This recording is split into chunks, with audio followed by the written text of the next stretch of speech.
Halo gengs, Goca. Jadi hari ini kita bakal ngomongin soal keyboard yang lumayan banyak hype-nya kemarin nih, yaitu adalah GMMK Pro. Pertama-tama mau bilang thank you aja ke Luis dari Cranky Tech yang udah bantu gua untuk potong jalan gitu biar bisa dapet ini lebih cepet. Dan juga of course thank you ke Good Gaming Shop yang actually udah jual ini biar gua nggak usah belinya itu dari luar dan tunggu lama. Mau mention juga kalau mereka tanggal 28 Juni ini bakal mulai jual ini. Jadi kalau kalian nggak pengen ketinggalan, pastiin kalian join Discord mereka. Gue bakal kasih linknya di bawah. Oke, jadi di video kali ini kita bakal santai aja dan rakit keyboard ini dan lihat prosesnya itu seperti apa, sound testnya dan juga feeling ketiknya dan juga of course pendapat gue di akhir video. So ya, gue rasa itu aja. Kita bakal mulai aja langsung biar nggak kelamaan.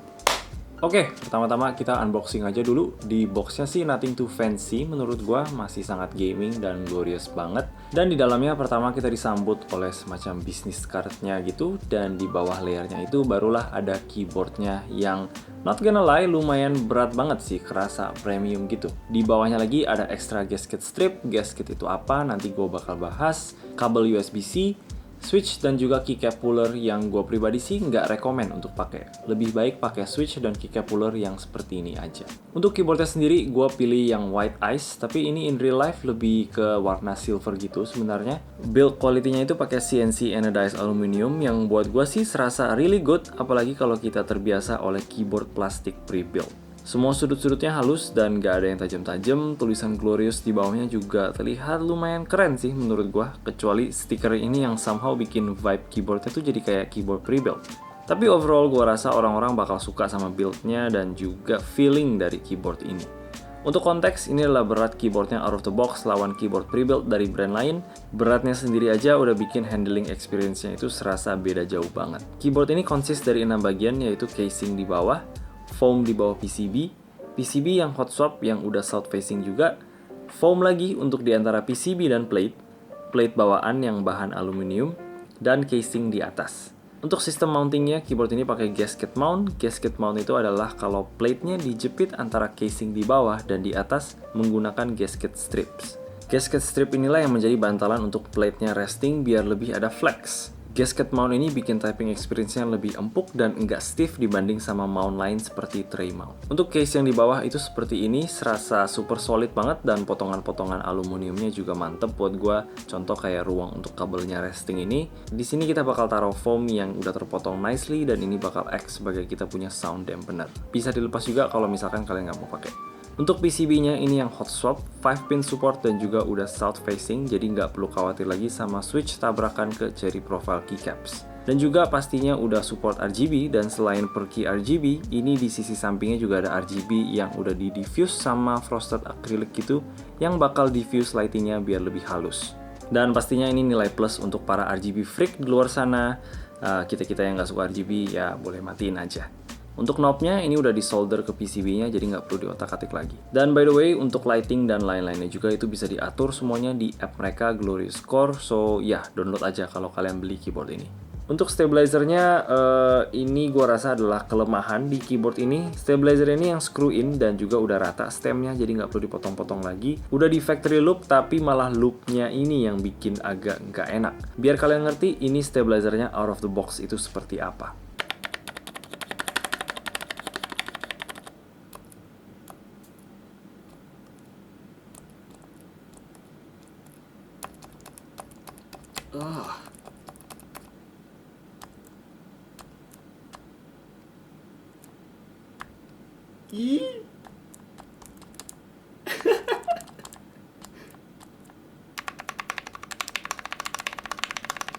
Unit yang gue dapat loopnya super lengket banget dan malah bikin key-nya itu susah balik lagi kalau dipencet.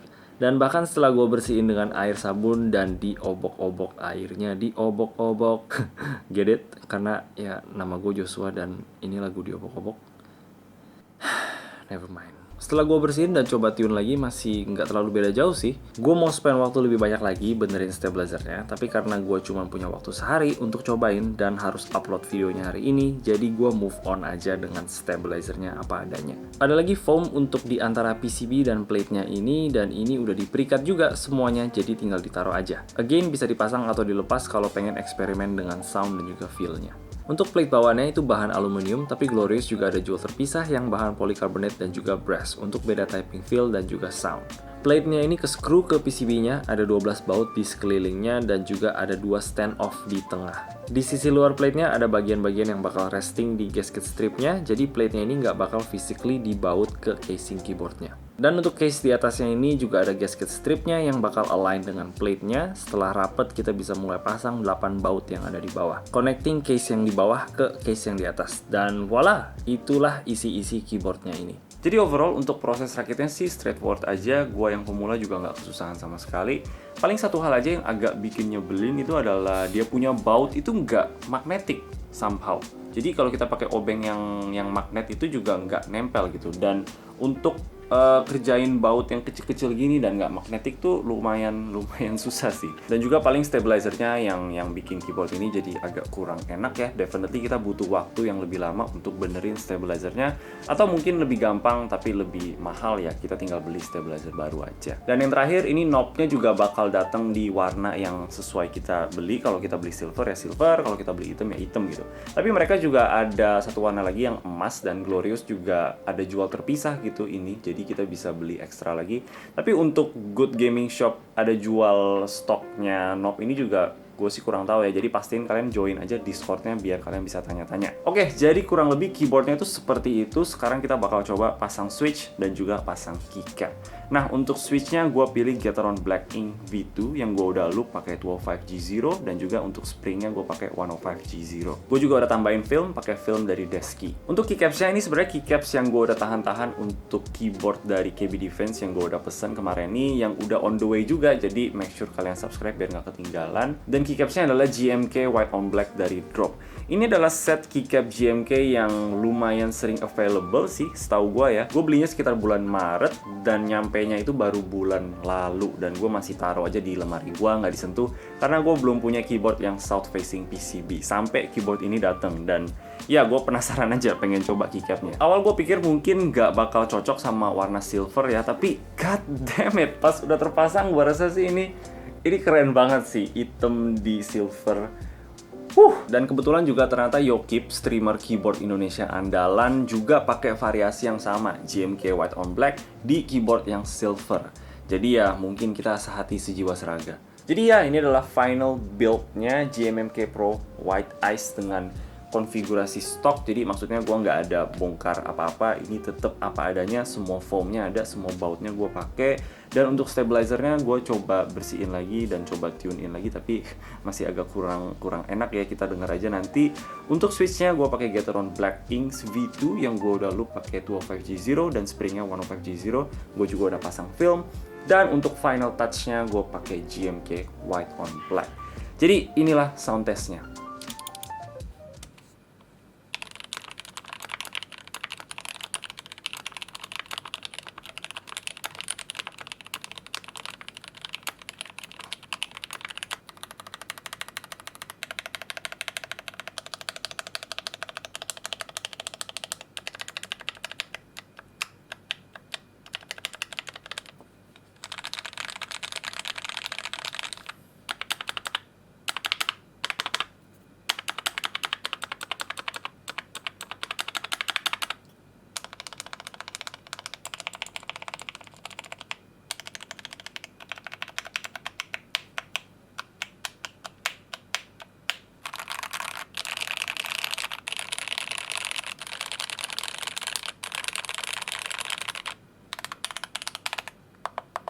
Jadi untuk suaranya sih sebenarnya balik lagi ke kaliannya seperti apa, kalian pakai switch apa, pakai keycap apa, atau mungkin di konfigurasi keyboardnya kalian pakai foam atau enggak, atau mungkin pakai plate yang beda. Tapi untuk sound yang di keyboard gue sekarang, it sounds pretty good. Gue actually sangat like it. Dan untuk feeling ketiknya, walaupun ini gasket mount, which dalam teori sih bakal bikin lebih empuk ya, dan juga more flex gitu, tapi ini masih stiff sih. Casing di bawahnya juga nggak terlalu banyak ruang untuk PCB-nya flex gitu. Dan ditambah juga ada foam di dalamnya yang bikin overall itu jadi makin sempit. Jadi ini sih kayak sangat sangat stiff sih. Tapi buat gue ini masih serasa enak banget, nggak ada masalah sama sekali. Gue pengen bikin video satu lagi soal keyboard ini secara lebih detail dengan konfigurasi yang beda, karena gue cuman punya 2 hari untuk gue cobain gitu, dan gue harus upload videonya hari ini. Jadi ya gue nggak banyak waktu untuk cobain. Jadi ya expect bakal ada video lagi di masa depan soal keyboard satu ini. Jadi sebenarnya sejauh ini itu aja yang gue bisa ngomongin dulu soal keyboard ini, karena juga limited time ya, gue baru dapet keyboardnya ini tuh kemarin malam gitu. Tapi overall experience-nya ini sangat-sangat positif. Paling ya stabilizernya aja yang agak kurang enak ya di awal. Jadi harga si keyboard ini tuh di 3.250.000. Dan untuk tanggal 28 Juni nanti ini bakal ada bundle sama coil cable-nya dari Glorious juga. Tapi sekarang gue nggak pakai karena gue pilih yang warna hitam, tapi ternyata gue lihat-lihat lagi warna putih ini lebih masuk gitu. Dan kebetulan ini gue ada coil cable Type-C dari Pressplay yang baru juga sih mereka rilis belakangan ini. Bahannya menurut gue sangat bagus dan juga udah double sleeve with tech flex, jadi lebih kerasa premium sih daripada coil cable yang belum pakai.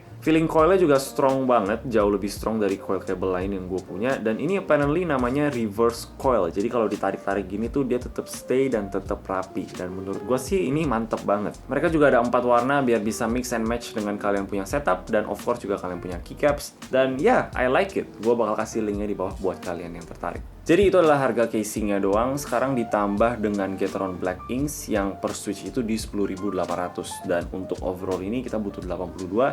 Jadi totalnya itu adalah 885.600. Dan untuk keycapsnya GMK White on Black ini di $110 atau di 1.590.000. Itu belum shipping dan juga belum tax. Dan juga ada harga loop Kratoxnya dan juga filmnya gitu yang bakal bikin harganya itu jadi nambah. Jadi bikin keyboard ini tuh di total harga sekitar 6 juta rupiah, which is just...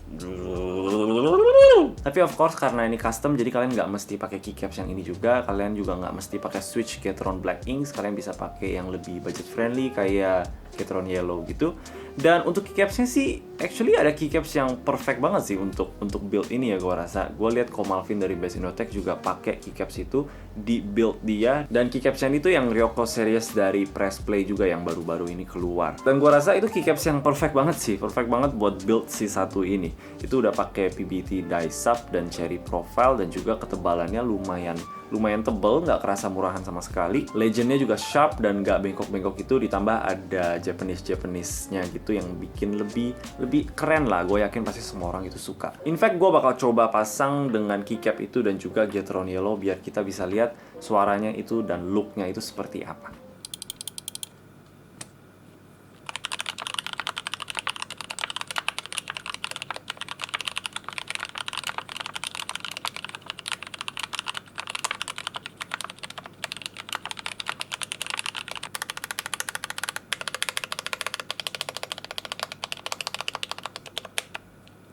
Ah.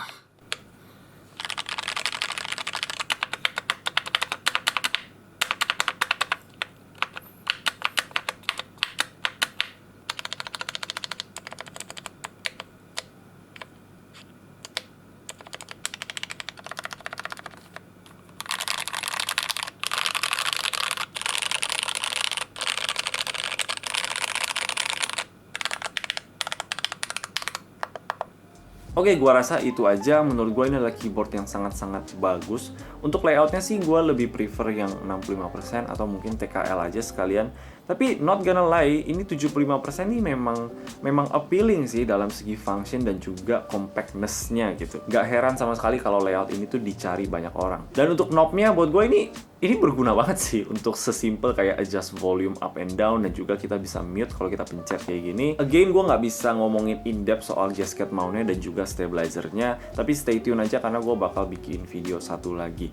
Plus gue juga sebenarnya ada keycaps yang gue udah beli dari Group Buy, yang sebenarnya gue beli keycaps itu tuh khusus untuk GMMK Pro ini, tapi keycapsnya belum nyampe. Jadi ya, gue excited banget dan mestinya sih bakal seru, jadi kalian subscribe aja biar gak ketinggalan. Gue rasa ini untuk orang-orang yang baru masuk ke custom keyboard scene seperti gue sendiri, bakal super happy sih dengan keyboard si satu ini. Dan menurut gue ini boleh banget dikonsider sebagai keyboard, kayak keyboard premium pertama gitu. Walaupun ada banyak keyboard custom yang mungkin jauh lebih murah ya daripada ini, tapi biasanya keyboard kayak gitu terbuat dari bahan akrilik, dan dengan ini tuh gue rasa orang-orang bisa experience lah keyboard dari aluminium itu seperti apa, dan ini sangat enak banget di tangan. Dan finishing build di akhir juga gue rasa ini bagus banget gitu, adem banget di mata. Oke, jadi inilah build untuk GMMK Pro. Let me know apa pendapat kalian di komen di bawah, gue penasaran. Dan ya, itu aja dari gue. Kalau kalian suka sama video ini, boleh kasih like dan juga subscribe. Thank you yang nonton. Bye-bye.